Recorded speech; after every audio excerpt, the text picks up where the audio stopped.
She call me Captain Hook cause his dick got a shook. She wanna kiss a crook. What's up guys, this is OfficialHeir, aka the Highly Chico. But today, I'm coming to you in the form of That Honest Chico with episode 0 for my new series and vlog, where I'm telling you guys how I felt about all the movies I saw in the previous month. Yup, it's That Honest Chico. Now, speaking of honesty, I actually caught the coronavirus earlier in the month, and as I was safely quarantining at home, I started thinking to myself, watching all these movies, I need to prevent somebody else from watching this trash. So, without further ado, here's everything I saw in the month of April. Savages. Funny that I start with this movie because what can I say about Savages? There is a lot of sex in this film. About 3 sex scenes within the first 30 minutes of it. The fact that I realized that and noticed it made me kind of want to create this series to begin with. On the side note, we have Benicio del Toro destroying every scene he's in, plus Salma Hayek can still kidnap me any day of the week. After, I wanted some laughs, so I watched Bad Trip. Now, full disclosure, Eric Andre is a hit or miss for me. Sometimes he's hilarious and it works. Other times it can feel like he's just reaching, but that's part of comedy. I did like Tiffany Haddish in this. She's really versatile. This movie is just a hidden camera movie, which it's just hard to do and hard to execute correctly sometimes.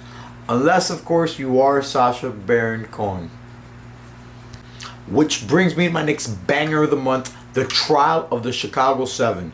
Which stars Sasha, Joseph Gordon-Levitt, and an ensemble of other lesser-known actors, but fear not because familiarity does not matter.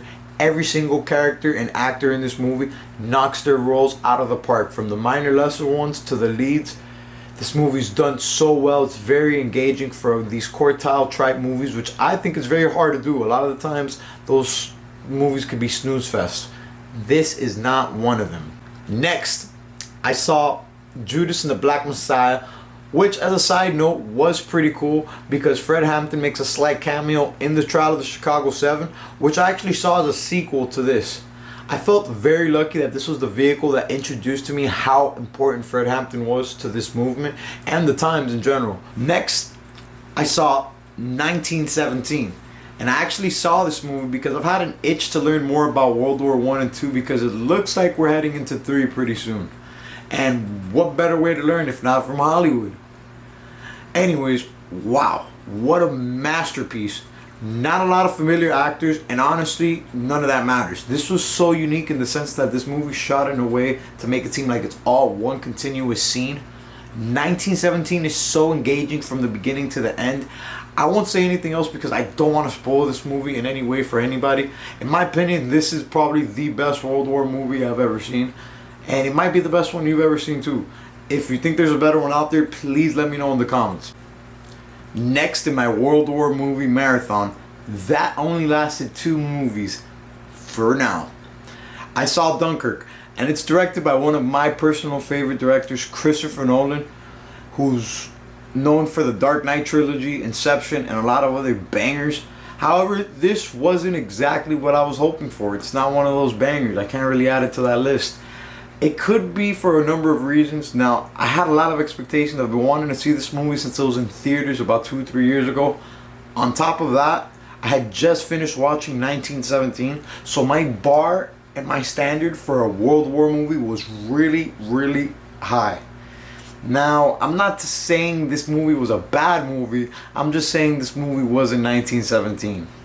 Next, I saw Molly's Game, which, when you read the plot, it seems like a fictional story, but this is actually very real. For those who don't know, it's a movie about an almost Olympic skier who gets injured and grows up to run a bunch of high-stakes, low-key poker games with major celebrities, politicians, etc.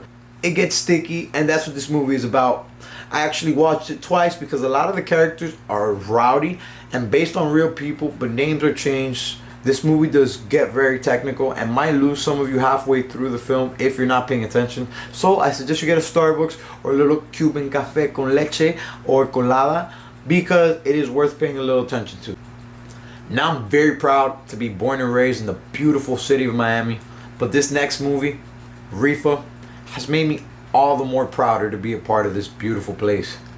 From recognizing locations used in the amazing Wynwood, having a great relationship with one of the main actors in this movie. Shout out to you, Carlos, who killed it as Felix. This movie felt so accurate in the story it was trying to tell. It's a great peek at just some of the different cultures Miami has to offer, and told not only a passionate and intimate story, but a relatable one for anybody that has a passion, not just artists in the world. Although I really hope as many artists as possible do get to see this movie. With that being said, we're all artists, and this movie does a great job of making you feel that way before the ending credits. My name is Dolomite. Whew, such a good time. I grew up on Eddie Murphy, and for a while it kind of seemed to me like he retired. I couldn't remember the most recent movie he's done, but none of that matters because he's as fresh as ever in one of the best roles I think he's ever played. A combination of everything you love from Eddie Murphy is in this. It's like he took a little bit of the best characters he's ever played and kind of poured himself into this role. And the best part about it, it's all based on a true story of Rudy Ray Moore, also known as the Godfather of rap. A lot of good cameos in this movie as well. It's just such a good time. I was terribly late on watching this. Please don't be me. Please go watch this.